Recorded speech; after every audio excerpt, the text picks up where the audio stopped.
काय उपोषणाला बसण्याचं कारण काय आहे, काय मागणी आहे? सर, उपोषण बसण्याचं कारण एकच आहे की त्या ठिकाणी एवढं वर्ष आम्ही 15 वर्ष सहन केले. डम्पिंग ग्राउंड चालू होतं, त्या ठिकाणी लँडफिल साईट बनवले, झालं सगळं झालं. आता 15 वर्ष झाले, जागा संपलेलं आहे. आता वेस्ट टू एनर्जी हा प्लांट नवीन आणणार आहे.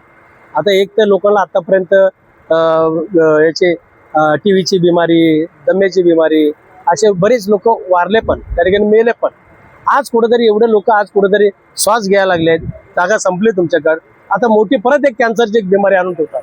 वेस्ट टू एनर्जीचे प्लांट बसवतात. त्या प्लांटला विरोध आहे आम्हाला. ते आमची स्वप्न आहेत. 60-70 वर्षापासून आम्ही इथं राहतोय. त्या ठिकाणी आमचे प्रत्येक लोकांचे विचार आहे की 500 स्क्वेअर फीटचे घर भेटलं पाहिजे. ती जर भप्पर झोन झालं, वेस्ट टू एनर्जी हा प्लांट आलं की हे भप्पर झोन डिक्लेअर होईल. 500 मीटर अंतरावर हे घर डेव्हलप होऊ शकत नाही. ह्या गोष्टीला विरोध आहे आमचा. आम्हाला असं नाही की त्या ठिकाणी त्या प्रोजेक्टला आमचा विरोध नाही. प्रोजेक्ट कशाला भरवस्तीमध्ये पाहिजे? तुम्ही प्रोजेक्ट दुसरीकडे घेऊन जावा. 25 एकर जागा घ्या दुसरीकडे, बसवा त्याला. का लोकांची जीवाची खेळायची? या गोष्टीला आम्हाला विरोध आहे. आणि वेस्ट टू एनर्जी प्लांट हा आम्ही होऊ देणार नाही. लोकांच्या जीवाची आम्ही खेळू देणार नाही. उद्या जर हे प्रोजेक्ट आला, कॅन्सर, आजार भरपूर काय वाढतील या ठिकाणी. म्हणजे लोकांची जीव घ्यायसाठीच हा प्रोजेक्ट आणायचे विचार आहे. एक तर आम्हाला पळवायचे विचार आहे महापालिकेचे. हे कदाचित होऊ देणार नाही. जोपर्यंत तिथं आम्ही आहे, जोपर्यंत लोकांची साथ आहे, इथं जीव जरी गेलं तर चालेल, हे प्रोजेक्ट होऊ देणार नाही. तुम्ही असं म्हणता की पळवायचा विचार आहे महापालिकेचा, तुम्हाला असं काय वाटतं? असं काय वाटतं? म्हणजे आता पूर्वी डम्पिंग कॉपर केलेलं होतं, तुम्ही इथं आणून बसवले. त्या ठिकाणी लोकांना टीव्ही, दमेचे आजार भरपूर लोकांचे गेले. काही लोक वारले, काही मुलं वारले. शाळेच्या बाजूलाच आहे. पण ह्या लोकांना काय कळत नाही? लोकवस्तीपासून किती अंतरावर पाहिजे या शासनाला कळत नाही का? लोकवस्तीमध्येच का पाहिजे? तुम्ही पर्याय जागा बघा ना. का ती आम्हाला बघायला लागतंय?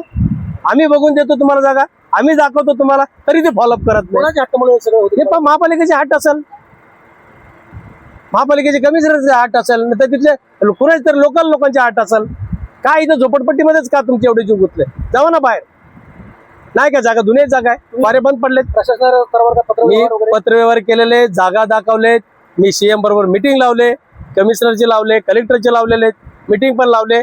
ती जागा कुठपर्यंत नार्वेकर साहेबांनी लास्ट पर्यंत ते शुल्कला चर्चा केले, त्यांची मिटिंग केले. फक्त जाऊन चर्चा करून जागा घ्यायची होती. त्या बिचारीचे बदली झाल्यामुळं आज कुणी फॉलोअप केले नाही तरी जागा. तुम्हाला उपोषणावर बसण्याची वेळ आली?